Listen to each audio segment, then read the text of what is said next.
వీక్షకులకు స్వాగతం, నమస్కారం. నేటి మన చైతన్య రథంలోని ప్రధాన అంశాలు.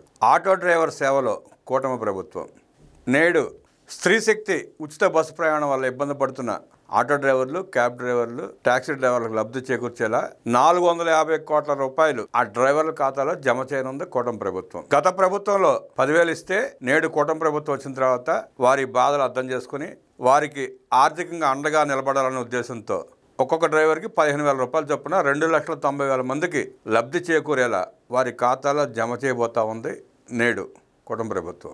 నాడు ఆటో డ్రైవర్లకు 10,000 ఇచ్చి సంవత్సరానికి 60,000, 70,000, 80,000 ఎలా ముక్కు పిండి ఆర్టీఐ అధికారుల ద్వారా, ట్రాఫిక్ పోలీసుల ద్వారా చలాన్లు వేసి వసూలు చేశారో మనం చూసాం. నేడు కూటమి ప్రభుత్వం వచ్చిన తర్వాత ఆటో డ్రైవర్లకి ఆటోలుగా ఇబ్బంది లేకుండా వారికి అండగా నిలబడుతూ సూపర్ 6 హామీల్లో భాగం కాకపోయినా, హామీ ఇవ్వకపోయినా ఆ ఆటో డ్రైవర్ల బాధలను అర్థం చేసుకుని అండగా నిలబడాలన్న ఉద్దేశంతో చంద్రబాబు నాయుడు గారు తీసుకున్న నిర్ణయమే ఆటో డ్రైవర్ల సేవలో కూటమి ప్రభుత్వం. ఈ సందర్భంగా కూటమి ప్రభుత్వం సంక్షేమం దిశగా మరో ముందడుగు వేసిందనే చెప్పాలి.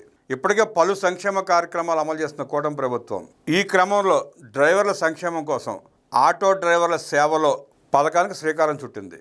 రాష్ట్రంలో సొంత auto, motor cab, maxi cab డ్రైవర్లకు ఆర్థికంగా అండగా నిలబడేందుకు ప్రభుత్వం ప్రతిష్టాత్మకంగా ఈ పథకం రూపొందించింది. ఈ పథకం కింద అర్హులైన డ్రైవర్లకు ఏడాదికి 15,000 రూపాయలు చొప్పున ఇవ్వనున్నారు. ఈ పథకాన్ని శనివారం ముఖ్యమంత్రి చంద్రబాబు ప్రారంభించనున్నారు. విజయవాడ సెంట్రల్ నియోజకవర్గ పరిధిలో ఉదయం 11 గంటలకు జరగనున్న ఈ కార్యక్రమానికి CM Chandrababu, deputy CM Pavan Kalyan, మంత్రి నారా లోకేష్, బీజేపీ రాష్ట్ర అధ్యక్షులు మాధవ్ హాజరు కానున్నారు. సొంత ఆటో, క్యాబ్ కలిగి వాటిపై ఆధారపడి జీవిస్తున్న వారి కోసం రూపొందించిన ఈ పథకానికి రాష్ట్ర వ్యాప్తంగా 2,90,669 మంది లబ్ధిదారులను అర్హులకు గుర్తించారు. వీరి కోసం రాష్ట్ర ప్రభుత్వం 436 కోట్ల రూపాయలను కేటాయించింది. ఈ నిధులను నేరుగా డ్రైవర్ల ఖాతాలో ప్రభుత్వం జమ చేయనుంది.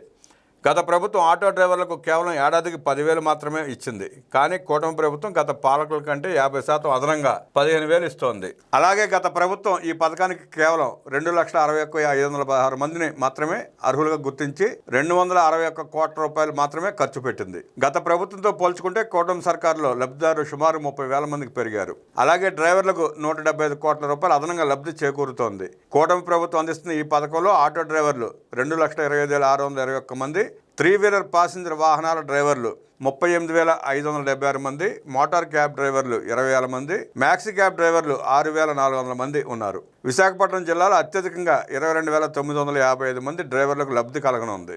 వాస్తవంగా చూస్తే ఆటో డ్రైవర్లకు ఏడాదికి 15,000 అనే కార్యక్రమం పార్టీ మేనిఫెస్టోలో చెప్పలేదు. అయితే స్త్రీ శక్తి ఉచిత బస్సు పథకం అమలు నేపథ్యంలో ఆటో డ్రైవర్లకు సాయం అందించాలనే ఉద్దేశంతో ప్రభుత్వం ఈ పథకాన్ని ప్రారంభిస్తోంది. అర్హత ఉన్న ఏ ఒక్క లబ్ధిదారు నష్టపోకూడదని సీఎం స్పష్టం చేయడంతో గతానికంటే ఆర్థిక సాయం పెరగడంతో పాటు లబ్ధిదారుల సంఖ్య కూడా గణనీయంగా పెరిగింది. అంతేకాకుండా కూటమి ప్రభుత్వం వచ్చాక వాహనదారులకు మేలు కలిగించేలా పనులు చేపట్టింది.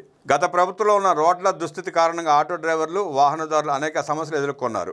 గుంతల రోడ్ల కారణంగా ఆటోలు, ఇతర వాహనాలు దారుణంగా దెబ్బతినేవి. వీటి రిపేర్ల ఖర్చు తడిసి మోపుడయ్యేది. అయితే కూటమి ప్రభుత్వం వచ్చాక ఆ సమస్య నుంచి గట్టెక్కించింది. 1,000 కోట్ల రూపాయలు ఖర్చు చేసి రోడ్ల మరమ్మతులు చేపట్టి సాఫీగా ప్రయాణం సాగేలా చేసింది. అంతేకాకుండా పాత వాహనాలపై గత ప్రభుత్వం భారీగా వేసిన గ్రీన్ ట్యాక్స్ను కుదించింది. నాడు 20,000 రూపాయలు ఉన్న గ్రీన్ ట్యాక్స్ను 3,000 రూపాయలకు తగ్గించి వాహనదారులకు పెద్ద మొత్తంలో ఉపశమనం కలిగించింది. దీంతో ఆటోలు, క్యాబ్లపై పెద్ద ఎత్తున భారం తొలగింది. అర్హులైన ప్రతి లబ్ధిదారుడికి పథకం అందేలా చేయాలని అధికారులకు ప్రభుత్వం నుంచి స్పష్టమైన ఆదేశాలు వెళ్లాయి. అర్హత ఉండి కూడా జాబితాలో పేరు లేకుంటే వారి సమస్యను పరిష్కరించిన వెంటనే లబ్ధిదారుల జాబితాలో చేర్చేందుకు ఏర్పాటు చేశారు. దీనికోసం ప్రత్యేకంగా ఫిర్యాదులు స్వీకరించేందుకు ప్రభుత్వం వ్యవస్థను ఏర్పాటు చేసింది. వాట్సాప్ ద్వారా ఒక ప్రత్యేక గ్రీవెన్స్ హ్యాండ్లింగ్ సిస్టమ్ను కూడా అందుబాటులోకి తెచ్చింది. లబ్ధిదారులు తప్పనిసరిగా ఆంధ్రప్రదేశ్లో చెల్లుబాటు అయ్యే డ్రైవింగ్ లైసెన్స్, రిజిస్ట్రేషన్ కలిగి ఉండాలని ప్రభుత్వం స్పష్టం చేసింది.